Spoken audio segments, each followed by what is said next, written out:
the Warriors lost by 20 at home to the Thunder. Golden State now just 1-4 against the Thunder and Rockets this season. And Steve Kerr voiced his concern following the game. Yeah, we're out of whack right now. We're just not playing the way we normally do in terms of the ball movement and the pace and the spacing, and defense has not been good either. So it's been a struggle. This is how we try to talk about the Warriors and maybe add a little adversity. Yeah. Okay, so past 8 days, they've lost to the Jazz by 30 on the road to the Nuggets. Does this concern you at all? It's All-Star next weekend? Yes, sir. I mean, it's pretty close. Yeah. Listen, I wish I could be in a position of going to my 4th finals, right? I mean, this right here is just, these guys, like he said, they're fried. I think with this team, I was looking for them last night to kind of flip that switch because what happened to this matchup back in, I think it was November, right before Thanksgiving, OKC thumped these guys.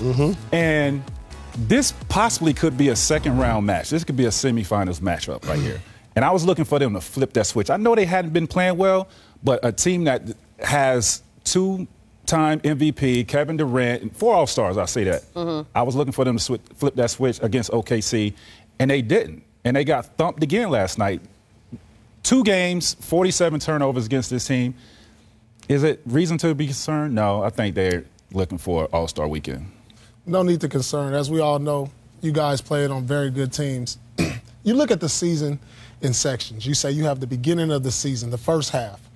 And then, you know, whatever struggles or how well you're playing, you get to the first half. Most teams who are in the hunt in that playoff run, they're like, all right, we got to get to All-Star break. After that, we're going to turn it up.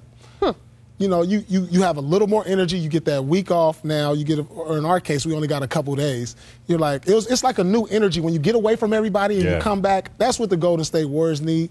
I'm not concerned about them. For one, they're bored with the process, it seems like sometimes. When you've been to 3 straight finals, you know, our team, I've been on teams, we were so bored with the process. We won 50 games. And then when the playoffs started, we rolled through the playoffs to the finals. By the way, before you speak, Jay, this is my concern with them. And in the past, their bench has played well. Okay. Andre Iguodala, David West, like these guys coming off their bench have been playing well. But it's lately, not the case. Lately, their bench has been very, very suspect. But yeah, it's not great. When you look at the contenders, out of the contenders, Houston, OKC, Golden State, Cleveland, which bench is actually that good? I have an answer for you. Which bench is actually I have an answer for you, sir. I'm concerned. And here's why. Number one, because the Houston Rockets are better. They're a formidable foe that if the Golden State Warriors aren't playing their best basketball, that could eliminate them. Absolutely. Number one. Number two, I watch a basketball team that isn't having fun with the process anymore. They're emotionally intoxicated. Every time the whistle blows, somebody's not only upset about the call, but they're demonstrative about the call. And guess who you don't want to be against you in a close playoff game when one possession can dictate who wins or loses? The officials. Because you don't get the benefit of the doubt. If you don't get the benefit of the whistle, you can now put yourself in a position to be in a tough series. The only one who's been a victim of the referee and who's been demonstrative is KD. I mean, let's just say it how this. Draymond is going to be who he's going to be. You need that from him.